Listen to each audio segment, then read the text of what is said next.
కాకమ్మక్క కథ మూడవ భాగం. మనుషులకున్నట్టు కాకులకు అన్నచింత లేదు. అవి ఏదో విధంగా పొట్ట నింపుకుంటాయి.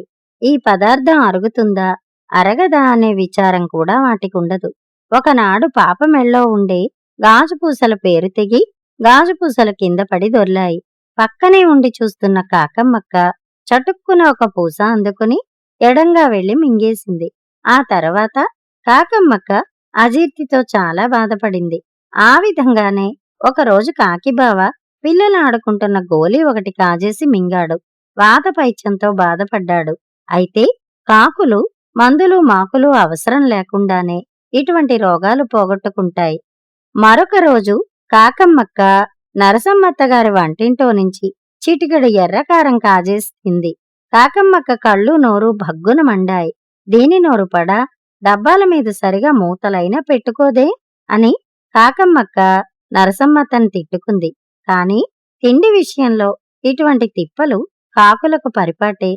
కాకులు సమస్తమైన వస్తువులు తినటమే కాక వాటిని అనేక రకాల చోట్ల సంపాదించుకుంటాయి.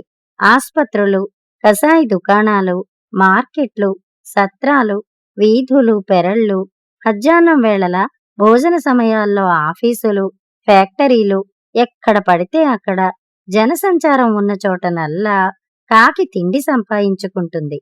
ఆఖరకు రైలు స్టేషన్లలోనూ రైలు పెట్టెల్లోనూ కూడా కాకులు తిండి సంపాదించుకోగలవు.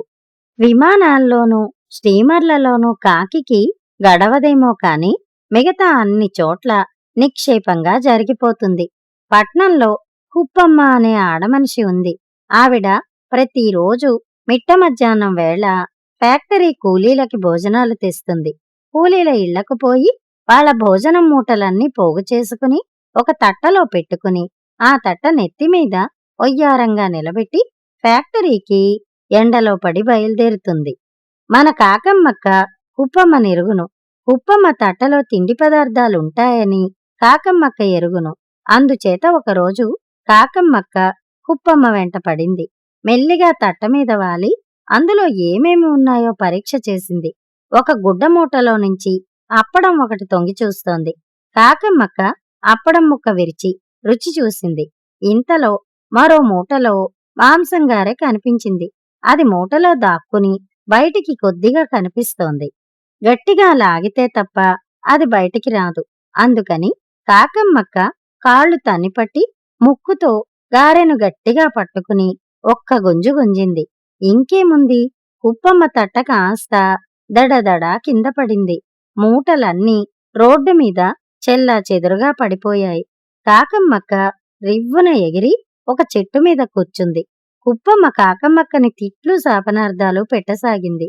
ఈ కాకి పడిచావా, దీని సార్థం పిల్లులకి పెట్టా, దీన్ని ఉండేలుతో కొట్టా అని ఎత్తుకుంది కుప్పమ్మ.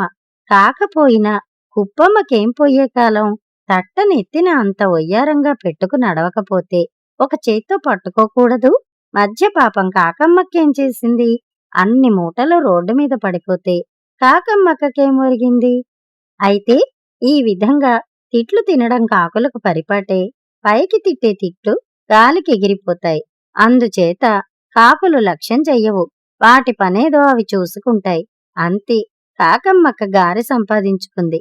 ఇక కుప్పమ్మ ఏమని ఏమి లాభం? కాకమ్మక్క మరోసారి ఇంతకన్నా భలే తమాషా చేసింది. వీధి వెంట ఒక అబ్బాయి తినుబండారాలు అమ్ముతూ వస్తాడు. వాటిని తట్టలో పెట్టుకుని తట్ట మీద తీగల తడిక ఒకటి అడ్డం పెట్టి తట్ట నెత్తిన పెట్టుకుని కర్ర ఒకటి దాని మీదుగా ఆడిస్తూ చిన్న పాట పాడుతూ వస్తాడు ఆ అబ్బాయి. గారెలు, మసాలా వడలు, చక్కిలాలు, పప్పుండలు ఓయని. ఆ అబ్బాయి యుక్తి కలవాడు. కాకులను చేరనివ్వడు. తట్టమీద తీగల తడిక కప్పాడు. చేతిలో కర్ర పట్టాడు. కాని కాకమ్మక్క ఇంకా యుక్తి గలది. తన తోటి కాకిని ఆ అబ్బాయి మీదకి పంపకం చేసింది. కాకమ్మక్క స్నేహితురాలు ఆ అబ్బాయి చంక కిందుగా ఎగురుతూ పోయింది. దాన్ని భయపెట్టడానికి ఆ అబ్బాయి కర్ర దించాడు. ఇంతలో కాకమ్మక్క ఆ అబ్బాయి తట్ట మీద తీగల తడిక ముక్కున కరుచుకుని పారిపోయింది.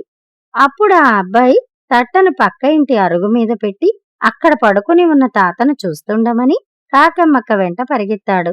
కాకమ్మక్క దూరంగా వెళ్లి తీగల తడిక పారేసి చప్పున అరుగుమీద తట్ట దగ్గరికి తిరిగి వచ్చింది. ఒక పప్పుండ భోంచేసింది. మసాలా వడలన్నీ చిందరవందర చేసింది.